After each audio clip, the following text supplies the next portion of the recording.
Hatim al-Asam was asked once, how did your tawakkul on Allah become so strong? He said, I believe that no one will take my provision, so my heart became content. I knew that death awaits me, so I prepared my baggage for that journey. I know my actions, no one can perform them but me, so I became occupied in them. I'm too busy in my work. Number 4, I know Allah watches me and sees me, so I became ashamed to let Him see me doing any sins. They said, so where do you eat from? They seen him so content, so relaxed, so laid back. So where you eat from? He responded, وَلِلَّهِ خَزَائِنُ السَّمَاوَاتِ وَالْأَرْضِ وَلَكِنَّ الْمُنَافِقِينَ لَا يَفْقَهُونَ. To Allah belongs the treasures of the heaven and the earth, but the hypocrites do not comprehend that. Ash-Shafi'i, rahimahullah, said, I depend on Allah for my provision. And I have no doubt, absolutely no doubt, that my provision will come to me. And then he went on to say, provision will come to me, my rizq will come to me, even if it's coming from the deep dark ocean, the bottom of the deep dark ocean. So why should I grieve or be sad over it? Why be depressed about it? Relax. Umar ibn al-Khattab radiyallahu anhu said, لو أنكم تتوكلون على الله حق توكله لرزقكم كما يرزق الطير تغدو خماصا وتعود بطانا. The hadith narrated by Umar ibn al-Khattab radiyallahu anhu. The Prophet sallallahu alaihi wasallam said, if you all relied on Allah as you should rely on Him, لو أنكم تتوكلون على الله حق توكله لرزقكم, He would have provided you. Just like He provides birds. They wake up hungry in the morning and return with full stomachs at dusk time. تغدو خماصا. تغدو in the hadith means they go early. They go early in the day with empty stomachs. They go meaning they do something. وَتَعُودُ or تَرُوحُ in a narration means they return late in the evening. بِطَانَ means with full provision. True tawakkul, what you take from the hadith, true tawakkul is full reliance of the heart on Allah using the means available. He didn't say Allah will provide you like He provides that bird laying in the nest. He says تَغْدُ تَرُوحُ. That's why I specified the definition of those words. Like a bird that goes and returns.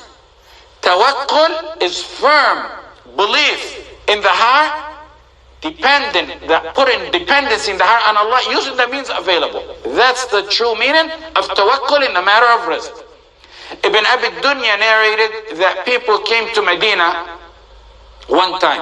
And Umar, as usual, anytime he seen foreigners in Medina, outsiders, he'd ask them. And he seen people, he knew they were from Yemen. So he said, who are you? Meaning, give me more about yourself.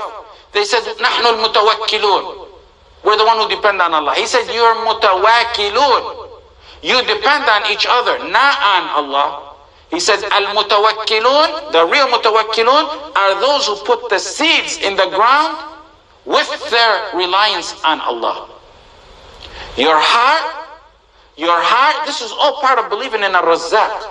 Your heart hangs with Allah, the Creator, and the controller of all means you gotta believe part of that don't harm and benefit. They don't provide nor take from you. Your provision, the order for it, comes from the Creator, Ar-Razzaq. Sahal ibn Abdullah Tasturi said a golden word about this whole matter. He says, whoever neglects means has neglected the Sunnah. And whoever neglects tawakkul, the reliance on Allah, neglects Iman. Tawakkul is the state or status of the Prophet. Whoever's on the status of the Prophet can't leave out the Sunnah of the Prophet. The Prophet ﷺ was known to take beans. Look at his life in Hijrah. He depended on Allah all throughout his life, every moment of his life, fully. Yet he used the means available to him. When he went, he took the guide with him to Mecca, to Medina. He hid in the cave. Did he say, Abu Bakr, I'm the best man to walk on the face of the earth, and you are the second best, the best man after the messengers to walk on the earth? So just let us just lay open in the open desert with knowing that there's 100 bounty camel on my head and your head, and Allah is going to protect us. That's tawakkul, not tawakkul. He went in a cave. He found a secluded cave, away from them. One, he thought that they wouldn't see. And then he said, La tahzan inna Allah ma'ana. You use the means, but your heart is fully with Allah. Sometimes there's no means to us. But whether there is or there's not, if there is, you use the means. If there's not, you have no choice. But in both case scenarios, your heart is fully attached to Allah. If the Prophet ﷺ was hungry, did he wait for food to drop from the sky, or did he go and prepare and eat and sit and eat? In Badr, 1,000 men versus 3,000. 300 of the Sahaba versus 1,000. He didn't say, oh my friends, put your weapons down, let's just sit here and make dua. And the closer they come, let your dua shout more and more, louder and louder. The heads are flying off, let it be louder and louder. That's the thinking of some deviant groups today. No, he thought, make dua, but he prepared. He made dua himself until his upper garment fell off, while Abu Bakr felt bad for him for making all that dua. And the Prophet Abu Bakr behind him put in his upper garment on him. He then aligned them. He positioned them in front, so the believers will not get any of the water wells, so that all the water would be behind them. He told them, hold fire until they come and you can see the whiteness in their eyes. Then after you see that, then you can proceed. That is the same as rizq. You seek a job, but the heart is fully attached to only Allah. هو الذي جعل لكم الأرض ذلولا فامشوا في مناكبها وكلوا من رزقه. He made the earth subservient to you, so walk in it. No, walk in the path, and eat from his provision. He said walk, famshu, pursue, search, famshu. Look at that. He said famshu. He didn't say it's going to come to you. Seek it, pursue it. Your risk, pursue it. Do the means. Don't sit and expect it to come to you. That's also additional benefit from famshu. Like the word walk in this verse is delicate. It means, yes, go for your risk, but don't stress for it. Allah wrote it for you. So don't go after this dunya like a galloping horse in the outskirts. Maryam alayhi salam, when she gave birth to Isa, in her agony, in her birth, in her pain, in the midst of her agony, Allah says, وَهُزِّي إِلَيْكِ بِجِذْعِ النَّخْلَةِ. Shake the trunk of the tree, the date palm tree. If you shake it, it will fall from it fresh, ripe dates for you. Anyone tell me how a strong man, the strongest man out of all of you, can shake a palm tree and bring the dates down? How's a woman in labor going to do that? The lesson really is, depend on Allah, Maryam. But do the little means. Just shake it. Touch that tree. And try to shake it. And then the rest is on Allah. Submit the resume. Go to the interview. Put the offer on the business in the house. And at the same time you're doing it, before and after, no, it's coming from the sky. Your mind should be elsewhere. Your mind should be in the sky. If He wants you to get it, no one's going to deprive you from it. And if He doesn't want you to get it, there's no one going to get it for you.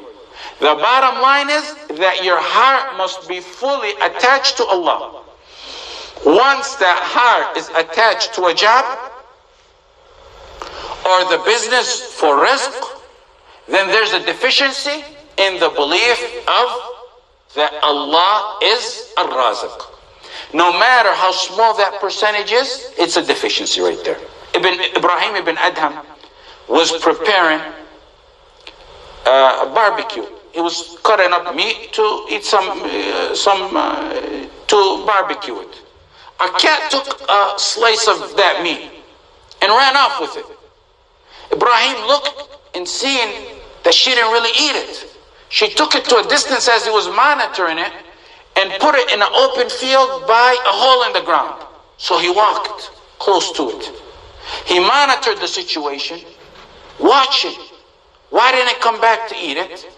Suddenly, a snake with its eyes popped out, a blind snake, comes out from the hole and takes it and goes right back in. A cat and snake are enemies. They're prey and predator.